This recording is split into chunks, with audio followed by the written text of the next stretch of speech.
Alright. Aujourd'hui, ma vidéo, encore une fois, ne va pas durer trop longtemps. C'est toujours le même format de vidéo, ok? Cette semaine, là, comme vous pouvez voir, il y a des manifestations aux États-Unis par rapport à ICE qui, entre guillemets, interpelle les immigrants illégaux, les gens qui sont rentrés dans le pays illégalement puis qui n'ont pas leurs papiers. Puis les met dans un avion puis les retourne chez eux. Beaucoup de ces gens sont des latino-américains. OK? Puis, ma vidéo a comme deux volets. OK? C'est sûr que dans ce qui arrive présentement, il y a un aspect qui est triste parce qu'il y a beaucoup de ces gens qui sont aux États-Unis depuis plusieurs années, puis qui ont commencé, qui ont entamé leur vie, genre. Puis qu'avec le peu d'argent qu'ils font, bon, ils financent un peu le reste de la famille qui est restée au pays. Soit au Salvador, soit au Mexique, soit au Guatemala, ainsi de suite. Right? C'est que là, ces gens, eux autres, se font interpeller puis ils sont littéralement retournés chez eux. Qui n'est pas une mauvaise chose pour les Américains parce que ces gens grugent beaucoup de ressources à l'intérieur du système américain. Et au Canada, c'est la même chose aussi. Grugent beaucoup de ressources. Puis, de ces temps-ci, les ressources commencent à manquer pour un peu tout le monde. Donc, la population locale, qui, elle, devrait être en droit de recevoir des soins et des ressources, en reçoit beaucoup moins parce qu'il y a beaucoup trop d'immigrants illégaux un peu partout. Donc, ça fait grimper le prix des logements, entre guillemets, parce qu'il n'y a pas juste ça qui fait grimper le prix des logements, mais ça fait grimper le prix des soins, ça fait grimper toutes sortes de choses. Right? Maintenant, aux États-Unis, ce qu'on constate, c'est un autre phénomène parallèle à celui-ci. C'est-à-dire, les latino-américains, je vais me faire un peu plus clair. Être latino n'est pas une question de couleur. Pourquoi? Parce que être latino, c'est basically une question linguistique. Genre, si la langue que tu parles est d'origine latine, t'es un latino-américain. Ce qui fait que Haïti, les Haïtiens sont des latinos malgré qu'ils sont noirs. Pourquoi? Parce que les Haïtiens parlent français et espagnol, ce qui fait de eux des latinos. Mais bref, les latinos qui, eux, sont sujets à la déportation présentement aux États-Unis disent que les Noirs, la communauté noire les laisse tomber. Et c'est vrai que la communauté noire présentement ne se sent pas interpellée pour ça. Pourquoi? Parce que la communauté noire avait mis en garde la communauté latino de l'élection de Trump, comme quoi ils allaient en payer le prix. Mais la plupart des immigrants, là, puis même ici au Québec, on peut voir ça. Les immigrants veulent la proximité avec les Blancs. Les immigrants ne veulent rien avoir avec les Noirs. Plus tu te rapproches du Noir, plus ils veulent s'éloigner. Les Blancs. Les immigrants ne veulent... Les gens ne veulent pas être black seulement quand ça va mal. Quand ça va mal, on va demander aux Noirs de participer aux événements, aux manifestations et tout. Puis lorsqu'il y a des Noirs dans les manifestations, souvent les policiers font preuve... Ouais, excusez-moi, mon téléphone a sonné. Lorsque les Noirs participent aux manifestations, souvent ce qu'on constate, c'est que les policiers vont faire preuve d'une brutalité, vont utiliser une force excessive. Donc, les Blacks de la les Noirs de la communauté afro-américaine aux États-Unis ne veulent plus participer aux manifestations, surtout parce que elles croient que souvent ces gens, c'est-à-dire soit la communauté asiatique ou bien latino-américaine et même arabe, ne veulent pas, sont souvent très racistes envers eux et sollicitent leur aide simplement lorsque ça va mal. Alright. Ceci étant dit, passons au deuxième niveau de ce qui se passe présentement dans cette, dans cette, je dirais, dans cette étape de l'histoire américaine, ok? Celle de la déportation des immigrants illégaux à un niveau qu'on ne l'a jamais vu auparavant. Le deuxième niveau de ma vidéo, c'est celle-ci. Aujourd'hui, les pays occidentaux font face à un problème qui est tout simplement dû à leur passé. Je m'explique. En Europe, on voit beaucoup d'immigrants venant de l'Afrique rentrer illégalement dans des pays comme la France, l'Espagne, le Portugal, la Grèce, l'Italie, l'Angleterre, même la Suède. Présentement, on voit qu'il y a beaucoup d'immigrants qui arrivent.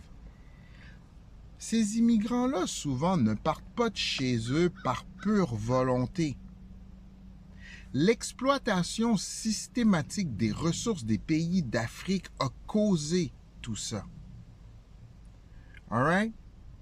Abuser des ressources naturelles comme le fait la France, imposer le CFA, imposer des conditions de vie, imposer des dirigeants malhonnêtes qui détruisent, exploitent les ressources naturelles, changent des politiques pour rendre la vie des gens complètement misérable va forcément emmener à un exode, va forcément emmener à de l'immigration illégale dans les pays soi-disant riches.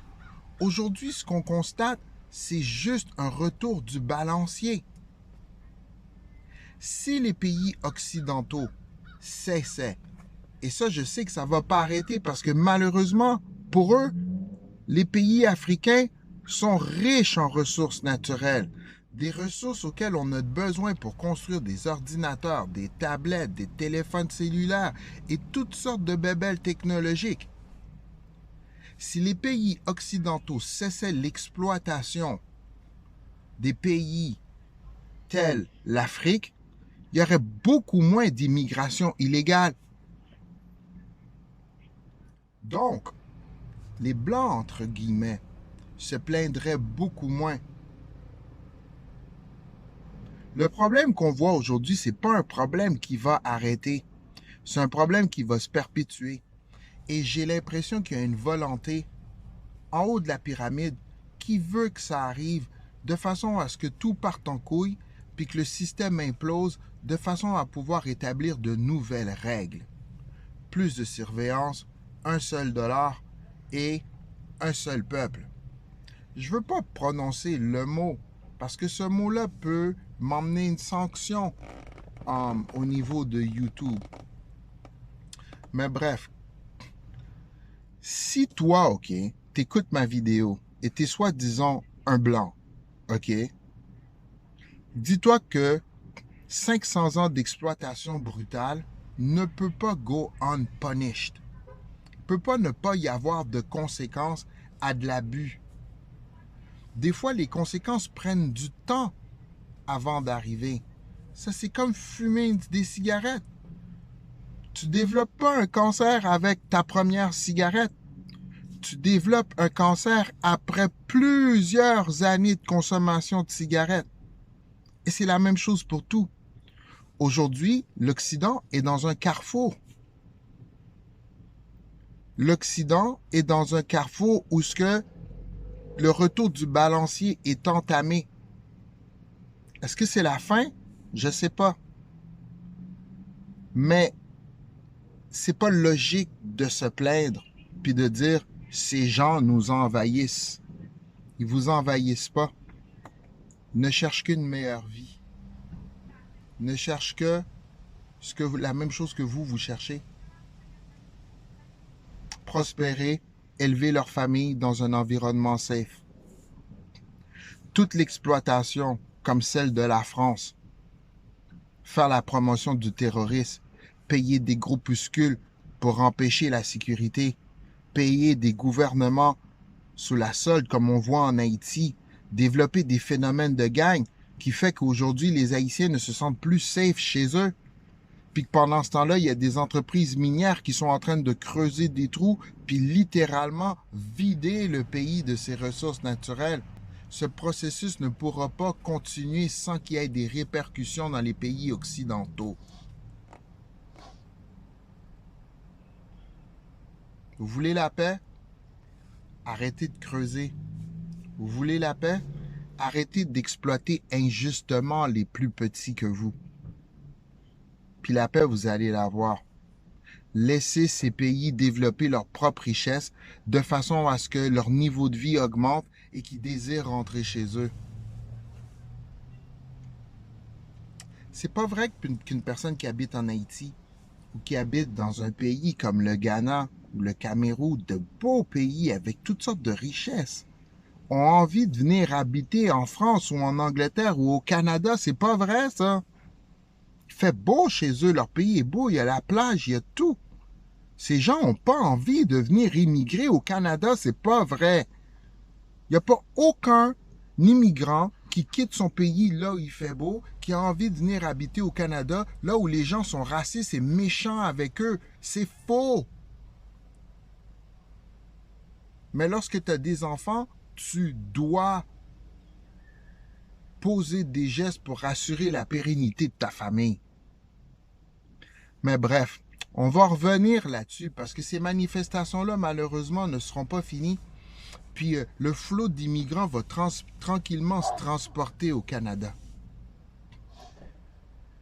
Anyways, I love you very much. Prenez soin de vous. On se revoit très bientôt.